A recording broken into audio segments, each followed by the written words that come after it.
welcome back to the channel, and today we're looking at your best builds in Scrap Mechanic, where I've asked members of my Discord community to submit their best creations in Scrap Mechanic, and you can tell we're already starting off strong with something that I actually don't quite understand yet. This is the Canister Car by Steeper Creve. Now, by the looks of it, it is completely vanilla. And the reason why that's weird to me is because it has bearings for wheels and it actually drives. Now, why that's weird to me is I thought that bearings were essentially a collisionless object. Like, you can see them, but they don't actually take up real space. So if I delete these, what? Wait. Are these modded bearings? I don't think I've ever tried this before. So if I just stick these back here like this, do the bearings? Wait, hold on. Let me stand in front of it. It tips over now. No, they're modded bearings. They gotta be modded bearings. Because look now. Here, I'll hook up the controller to these bearings. All right, those bearings are the same settings now. I bet I'm just gonna go around in the circle. Okay, I was right. I'm no longer confused. I was confused there for a bit. Apparently, these bearings are indistinguishable from stock bearings, but I have enough hours in Scrap Mechanic not to be fooled by such trickery. But, does it actually... Oh, here we go. The main attraction should have been the explosive, but it wasn't for me. I don't even know if we can go fast enough to explode. All right, up next by Bubby is the artificial gravity chamber version 1.1. That's weird. I thought it was version 2. Okay, on the Steam page, it's version 1.2. I did see a 2 there somewhere. So I don't really know what it means by this, but apparently we activate it. We boost to get it going, and then it turns on no gravity. Once the car is on the wall and it's spinning, turn off the car's downforce and artificial gravity will start happening. Oh, it actually has a gravity module. Okay, so we go 1. Oh. Okay. 2. And then 3. So we have no gravity right now. All right, now I'm understanding. I'm understanding what's going on. Okay, this makes my job a lot harder. I should have disconnected the car first. Okay, there we go. All right, so now we need to control the car. Oh, okay, hold on. All right, downforce to start. Supposedly, we turn this off. Let's go and do a strict follow camera. We now have artificial gravity. So you can see my character is actually being pulled down as if we have more than 1G. But now we can kind of drive normally. Almost. Wait, am I falling right now? No, I'm not falling. I'm floating. All right, so now it's weird. When I look at my character, it looks like we have more than 1G. Because, you know, when you're sitting in 1G, your body isn't physically getting crushed into the ground.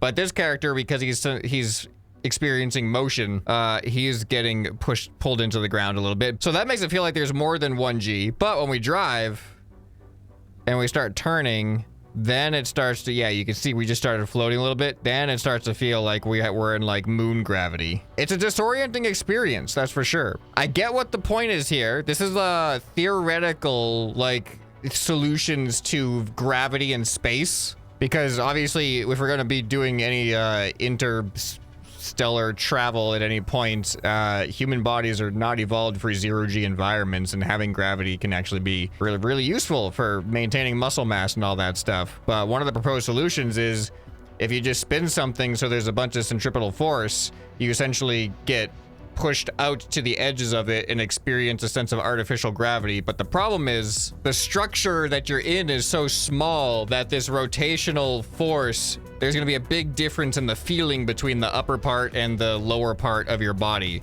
Whereas on Earth, you don't get that difference in feeling at all. So it'd be pretty disorienting. It wouldn't feel like Earth gravity. It would be very, very artificial and very noticeable, and probably cause a lot of people motion sickness, to be honest. But I do wonder how hard it would be to like balance. Like, would it be very much like standing up straight and you just walk around and then you just feel weird because there's a mismatch between gravity forces between your head and your feet? Or would it be extremely hard to balance? Like, it kind of feels like driving in this thing where we just kind of Yeah, that happens. All right, now that we've taken that weird fun fact detour, which I'm sure I've only given a very, very, very surface basic explanation of the actual finer details of that fun fact. So don't come at me in the comments, all you space experts. I know I'm only a little bit right. All right, up next, something that reminds me of some Trailmakers creations I've done a while back. This by Bloggity is the M49 Final Proxy 4, which I believe is based off of an actual proposed plane design.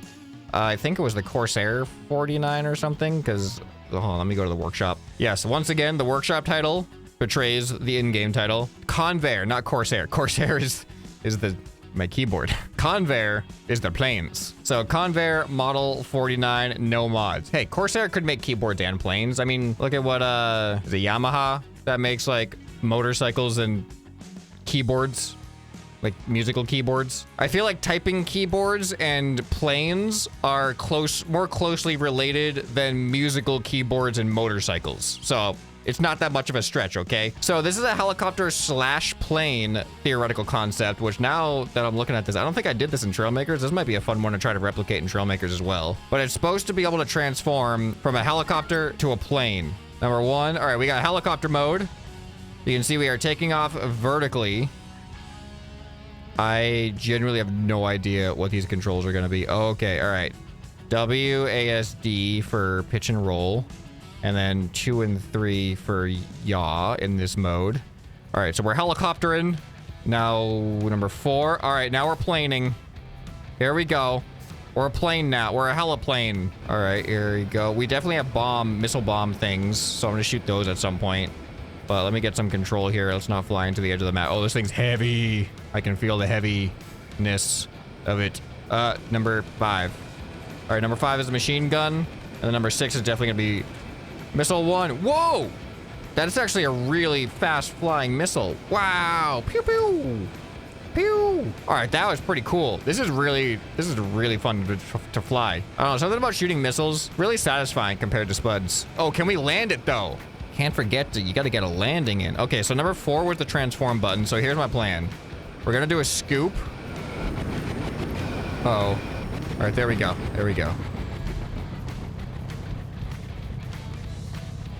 Oh, okay. Interesting. All right, so I thought it had like a landing sequence going on, because when I pressed number 4 to transform back into helicopter mode, I heard like the of the thrusters are actually kind of sputtering to have a lower force for VTOL mode, but it turns out that's just kind of a constant that happens in this mode. I thought it was a transitional thing happening. But as you can see, super easy to land this thing. Like, this is actually super simple. Really well done. That was a surprisingly easy flight for a scrap mechanic build like that. All right, up next by Ben Bingo is the Scrap Computers Aim Trainer. So this uses a new mod that I had to download for this called Scrap Computers, I believe. Okay, let's just push buttons and see what happens. All right, press E for touchscreen. Here we go. What, do I just... Oh, do I have to press E on it? Oh, okay. There we go. What if I click E off of it, nothing happens? So I guess you just gotta do a little bit of this. Oh, you press E on the thing. So this is it. I think this is it. It knows where your cursor is pointing. Average time 7. I mean, I was experimenting. Don't. That's not my official score. Don't. All right, here we go for real this time.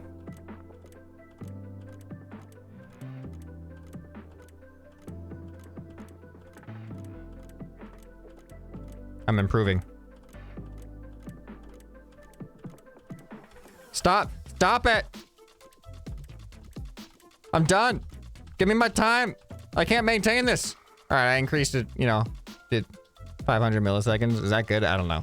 It's been so long since I've played any like real first-person shooters on PC. I used to do that a lot. You know what's worse though is I gotta press E instead of clicking. This would be a lot faster if I was clicking, but I have to actually time both hands. I'm doing it again. I don't know why. I wonder if it factors in mistakes.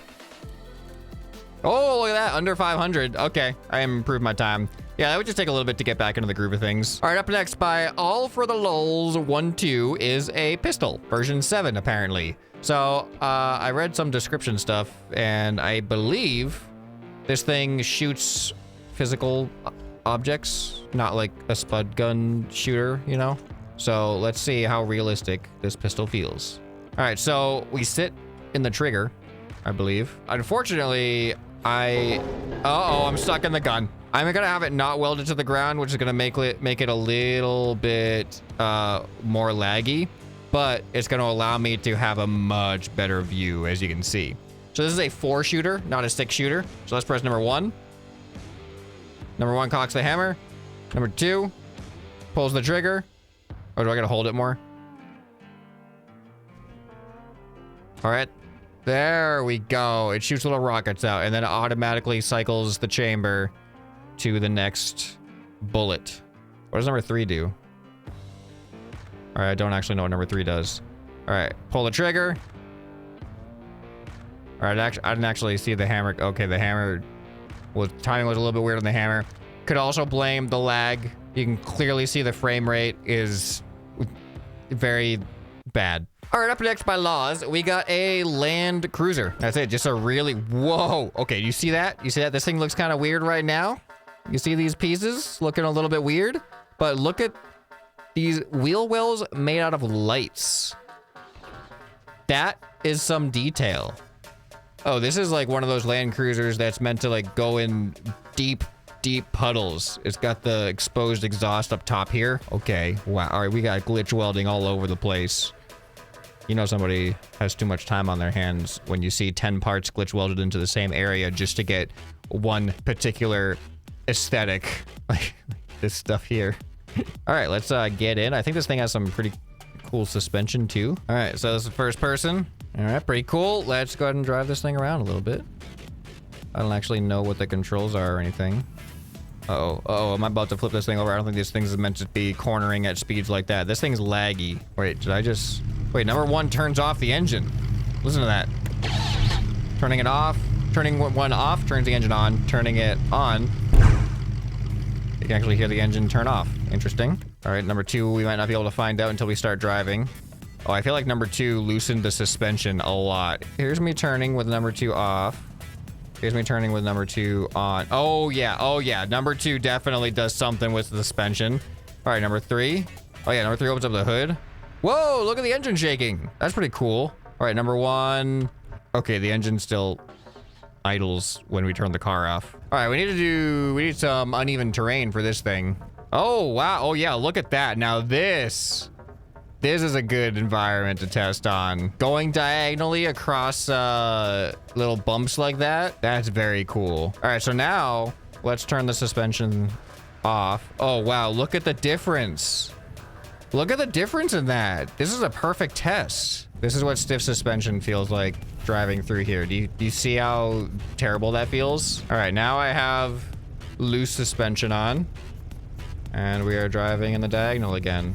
Oh, still a little bit bumpy, but I'm sure it feels a lot smoother. We just can't really feel it because we're sitting in our comfy gaming chairs or beds or sofas or buses. Maybe you're standing right now. Could be sitting on a toilet. Some of you are probably sitting on a toilet, especially you, John. There's a John sitting on the toilet right now that is freaking out. John's on the John. He got called out. But let's be real. Some of you are probably laying down in bed right now on your phone when you should be sleeping. Go to sleep. Put the phone down after this video. Finish the video. Last video, though. This is the last one, okay?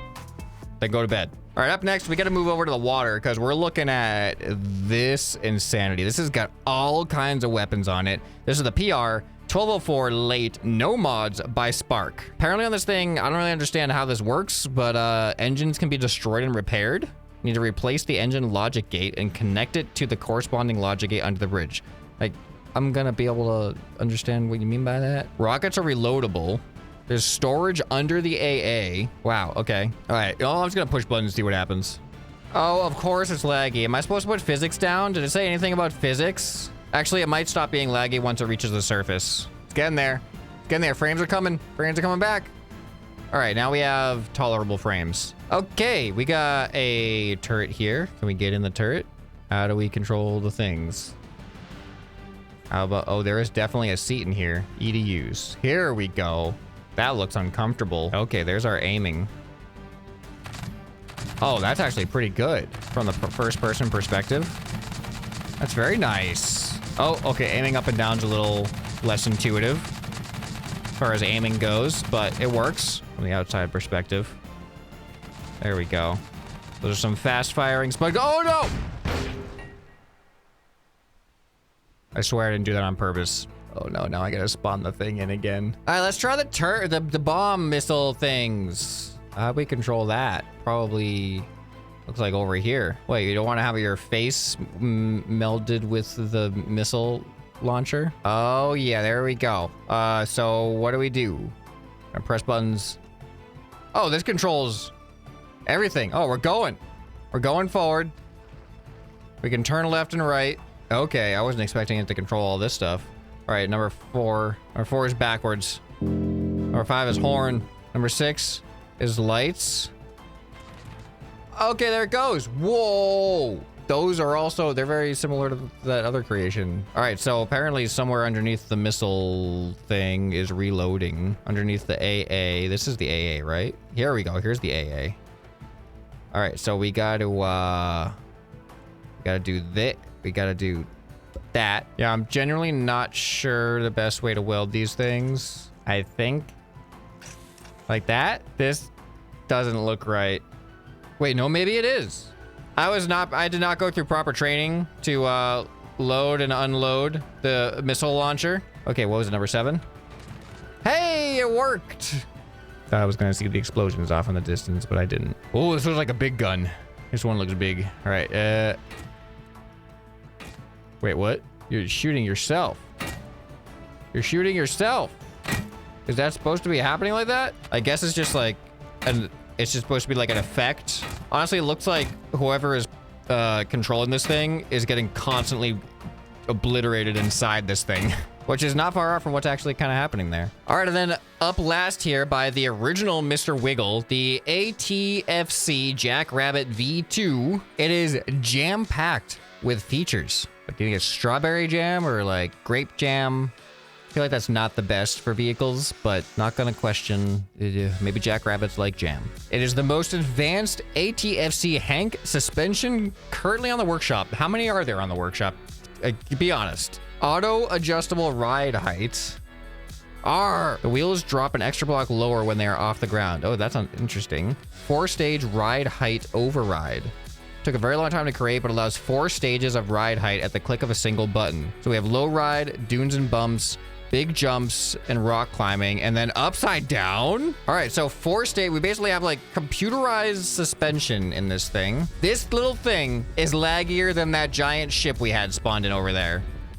All right, so, oh, I think I broke it. Oh, no, not exactly. Oh, you can see the wheels trying to go down. Unfortunately, well, actually, we can probably, oh, look at that. We have just given ourselves a better ride height. How about a little bit more? That's what this thing is made for. A little bit, oh no, this is the upside down one. Hold on. 1, 2, 3. Yeah, this is what we need for the train tracks. There we go. This is low rider mode. I was trying to go over train tracks in low rider mode. What was I thinking? Apparently we also got, oh, I wasn't expecting that. That's pretty cool. That's pretty cool. All right, so you can see we do not have rear steering until I press 3. Oh, 3 is the thruster button. So I press 2. You can see we've clearly got rear steering, and the rear steering is a lot slower, much slower than the front steering. Makes it a little bit dizzying, a little bit weird. Whoa! Oh, you know what this calls for? 3, there we go. Upside down mode, where everything is now reversed. All right, I don't know how to undo upside down mode though.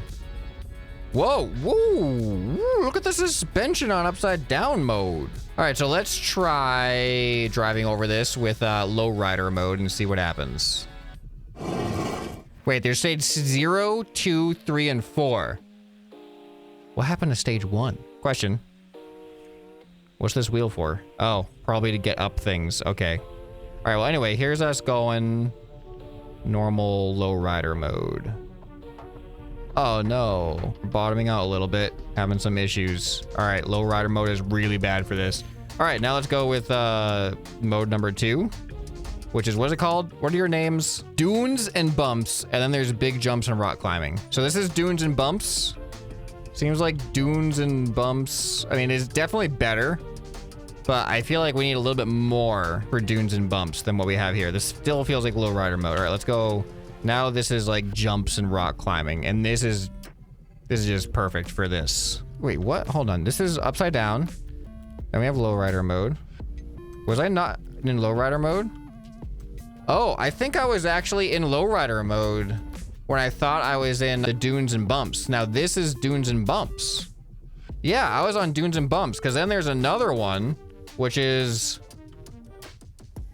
This one is the jumps and stuff. So yeah, this one's a little bit more, just a little bit more, but I don't know. I may have just misread it actually. But either way, this is the most ground clearance that we can have on this thing. And it definitely feels way better for those. Okay. Then we should go into lowrider mode for just basic ground traveling.